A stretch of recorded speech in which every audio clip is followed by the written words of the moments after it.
Excuse মি girls, hello'. তোমালোক গোটেইকেইজনীক বহুতে বেছি ধুনীয়া লাগিছে। বিয়াখনত অলপমান ইউনিক লাগি আছে, কিন্তু মোৰ কেমেৰাখনে তোমালোক বেয়া পাই আছে। তোমালোকে মোৰ কেমেৰাখন ফটো উঠা নাই। समझ रहे हो? समझ रहे हो? ইনষ্টাতো পোষ্ট কৰিব পাৰিম ন?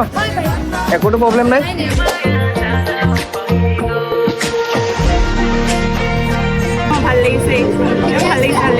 তো thank you, nice to meet you. নাম কি আছিলে তোমাৰ? ৰাজশ্ৰী। তোমাৰ?